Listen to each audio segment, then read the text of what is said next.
सत श्री अकाल, नमस्ते, आदाब। मैं आपका अश्वनी। मैं वंदना। हमारा लिविंग विद अश्वनी के नाम से चैनल है। बहुत से व्यूअर्स पुराने हैं, पर नयों के लिए मुझे बताना बहुत जरूरी था। हम एक बहुत अच्छी सी अभी शुरुआत कर रहे हैं एमपी यात्रा की। ये तो नहीं कह सकते कहाँ तक जाएंगे, हमारी उम्र शायद उतनी नहीं, पर कोशिश करेंगे ज्यादा से ज्यादा आपको दिखाएं, खिलाएं, घुमाएं। नमस्ते जी। बोलो बाबा नीम करोली जी की जय, बोलो मेरे प्रभु श्री राम जी की जय, बोलो हनुमान बाबा जी की जय। एमपी के दर्शन कराएंगे, खूब घूमेंगे और आपको भी घुमाएंगे कि नेक्स्ट टाइम आप लोग भी एक लॉन्ग जर्नी के लिए तैयार हो जाएं। हम लोग आज निकलने में 3 घंटा लेट हो गए। अब चलिए, इस टाइम तक तो हमें देर है तो सवेर है। अब हम अपनी सोसाइटी से निकल रहे हैं।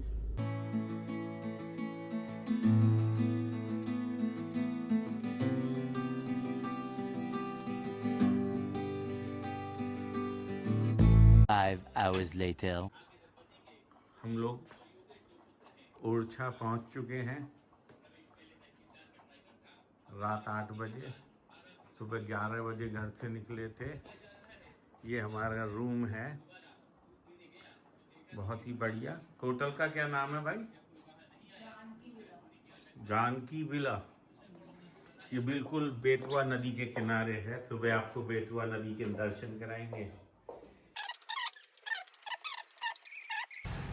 ये है ओरछा का किला, जहाँ अभी लाइटिंग शो हुआ था। पूरी ओरछा की यहाँ हिस्ट्री बताते हैं, लेकिन ऐसा सोचा था यहाँ ठंड नहीं होगी। अच्छा मौसम है ठंड का, यहाँ पर बढ़िया ठंड हो रही है। महाराज, हमारा राज्य बड़ी भारी विपदा में फंस गया है। शेर शाह सूरी ने अपनी विशाल सेना के साथ कलिंजार पर आक्रमण कर दिया है। मधुकर शाह जी महाराज, फौज को तैयार होने का हुक्म दिया जाए। जल्द से जल्द कलिंजार के लिए कूच करना होगा। और मधुकर जी, इस मुहिम का नेतृत्व करोगे तो। जो आज्ञा महाराज। मधुकर शाह की जय! मधुकर शाह की जय!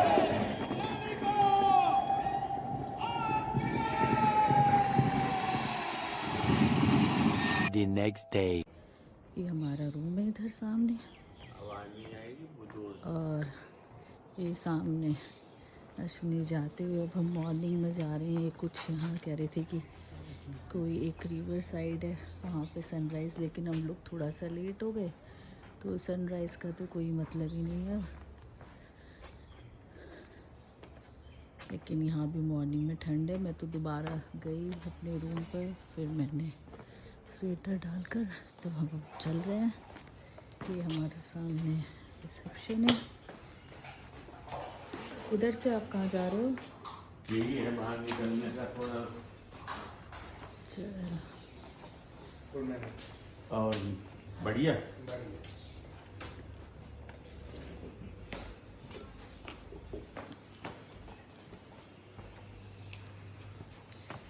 ये हम अपने क्लास से बाहर निकल आए। और ये सामने कौन सी रिवर है? बेतवा रिवर। ये अब बेतवा रिवर साइड आ रहे हैं हम लोग। और सुबह में काफ़ी ठंडा लग रहा है यहाँ पे। और देखिए सूरज की किरणें कैसे पानी में। उगने तो इन्होंने बहुत पहले। अरे तो sunrise आराम भी हो तो गया। कोई चीज़ कब से होती कह रहा है। था। पूरे दिन कल ड्राइव करा, तो रात को थोड़ा बहुत आराम भी तो करना चाहिए। अश्विनी की तो बस ये आदत है, चलो चलते रहो, कोई स्टॉप मत लो।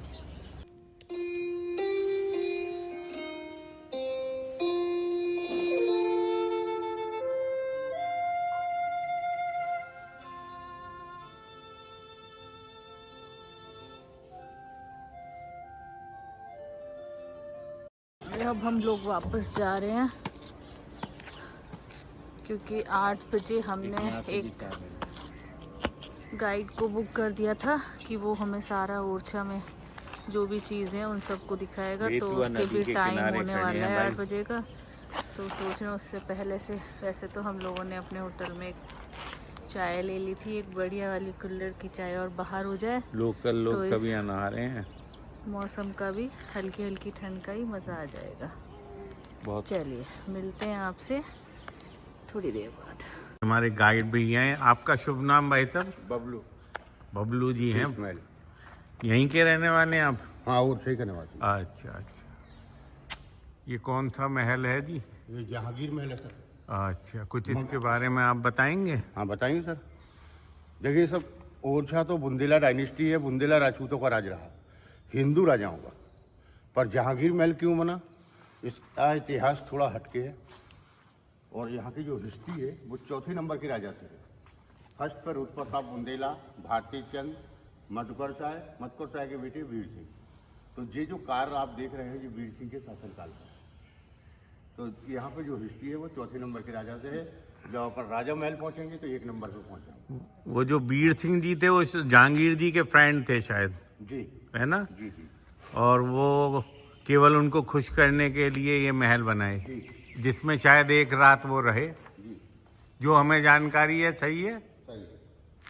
देखिए सर, तो जिस महल में आप आए हैं जहांगीर महल है, जो यहाँ पर चौथे नंबर पे राजा रहे वीर सिंह देव, उन्होंने इस महल को जहांगीर के स्वागत और सम्मान में बनाया। जहांगीर जो था अकबर का बेटा सलीम, सलीम का ही नाम जहांगीर। सलीम अपने पिता से बगावत करके कुछ दिनों के लिए दिल्ली छोड़कर इलाहाबाद शहर में आए। क्योंकि उन्होंने अपने पिता से बगावत क्यों की? क्योंकि अकबर के पास 9 रत्न थे, उनमें सबसे ज़्यादा 2 तेज तर्रार थे 9 रत्नों में। एक तो बीरबल और दूसरा अबू फजल। अबू फजल उस कमेटी का एक सलाहकार था। जैसे ही वो बादशाह को सलाह देता था, बादशाह वैसे ही चढ़ाई करता था हर राजा पे, और टैक्स पैसा घूस लेता था, और जिसने टैक्स नहीं दिया उस पर चढ़ाई करता था। अपने बेटे सलीम की बात मानता नहीं था।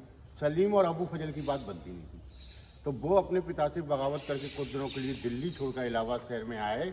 उस समय वीर सिंह का शासनकाल।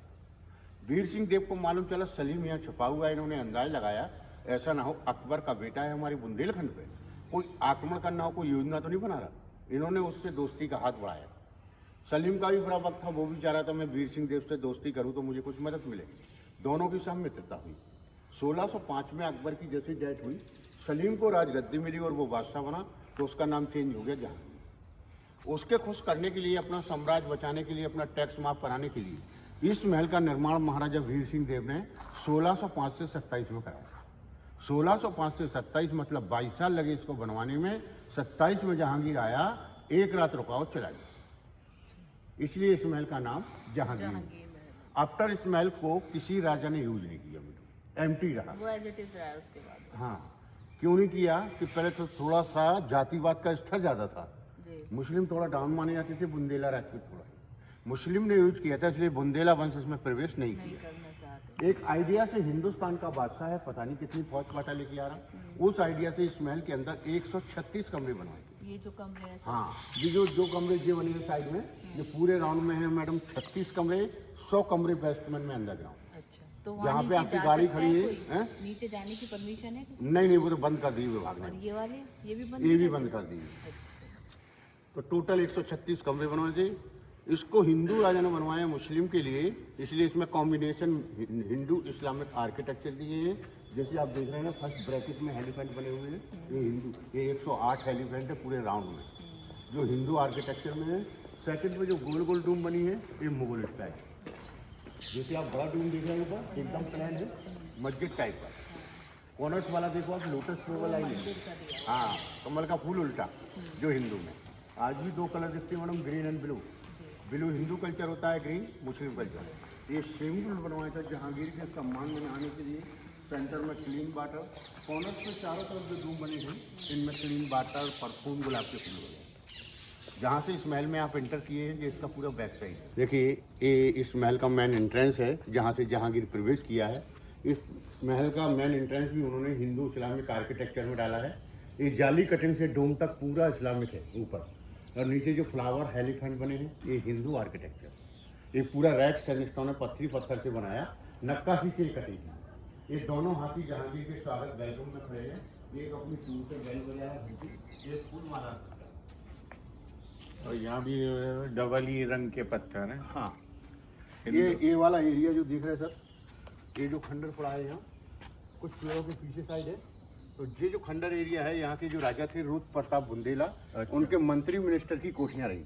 मंत्रिमंडल इसी रास्ते में रहती थी। ये जो वॉल बाउंड्री देख रहे हैं नीचे, इस बाउंड्री से महाराजा वीर सिंह देव ने तीनों महल कवर करवाए थे। राजा महल, जहांगीर महल और राय परवीन महल इस बाउंड्री के तीनों अंदर है। ये सामने वाला जो हॉल देख रहे हैं, ये है अस्तबल, जहाँ घोड़े वगैरह बांधे जाते थे। तो यहाँ तक घोड़े कहाँ से आते थे? ये यहाँ से जो बड़ा पेड़ दिख रहा नीचे, यहाँ से रैंप बना है। आज भी ट्रैक्टर वगैरह यहाँ आते पत्थर लेके। देखो उस जमाने में कितना सब कुछ सोच के बनाते थे ये लोग। और ये क्या है? सब बताएंगे। ये देखिए सर, वो अस्तबल के पीछे से वो पानी दिख रहा, वो ऐसी नदी जा रही है। उस सामने नदी जा रही, देखो उस नदी का नाम है बेतवा। बेतवा नदी किनारे कुछ मंदिर बने हैं। राजा के टाइम पे सभी में पूजा होती थी सर। ये गोल वाटर टैंक टाइप का है। ये है गन स्टैंड, जहाँ से तोप भर के जहांगीर के सम्मान में चला के सलामी दी गई थी। जब जहांगीर यहाँ इस रास्ते से हाथी घोड़ों द्वारा आए सर, तो जो 3 सीढ़ी बनी है, पहले वाली सीढ़ी पर घोड़े वाले का स्वागत, सेकंड पे ऊँट वाले का, थर्ड पे हाथी वाले का। जैसी उसकी हाइट थी वैसे साइड से लगी और उनको उतारा गया। बहुत बढ़िया। ये देखिए सर, ये तीसरा महल होता है यहाँ का। ये यहाँ आइए सर, ये गोल वाटर, ये गन स्टैंड के बगल से वो कोना दिख रहा है कि नीचे?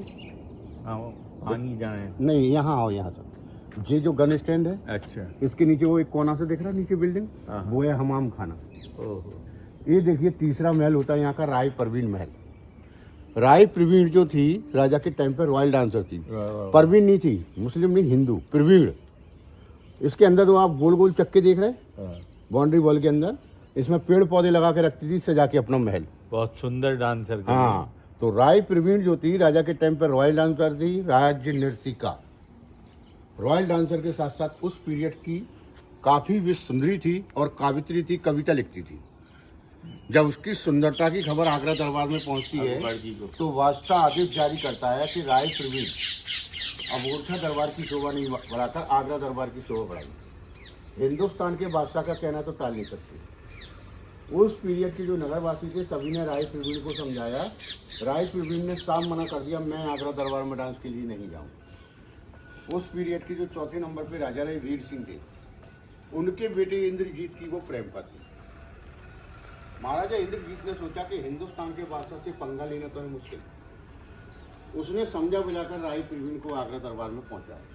आगरा दरबार में जब वो पहुंचती है तो अपना खुद का लिखा 2 लाइन का दोहा पढ़ती है। बादशाह के दरबार में हाथ जोड़कर विनय करती है, कहती है, बिनती राय प्रवीण की सुनिए साय सुजान।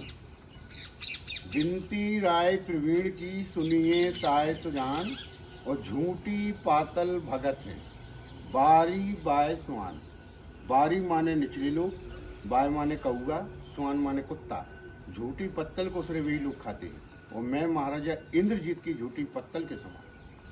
बादशाह अपने सिंहासन से भड़ककर खड़ा होता है, हीरे मोतियों की जो माला पहना होता है सब तोड़कर राय प्रवीण की झोली में डालता।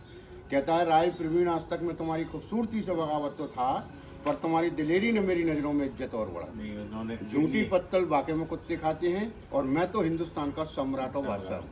उसने हुक्म जारी कर दिया, राय प्रवीण को सच सम्मान के साथ वापस ओरछा पहुंचाया जाए, उसके लिए एक महल बनवाया। जब बादशाह के आदेश पर महाराजा वीर सिंह देव ने उस डांसर के लिए महल बनवाया।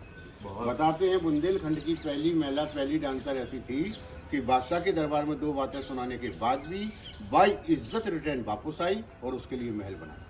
ये शीश महल है यहाँ का, जो अब यहाँ पे टूरिस्ट के लिए यूज हो रहा है। इसके नीचे महारानी। हाँ, यहाँ ये लाइटिंग शो जो हुआ था, प्रोग्राम वो इधर ही हुआ था रात को। अब दिन में कैसा लग रहा है यहाँ पे, सारा वो पहचानने में ही नहीं आ रहा एरिया बिल्कुल भी।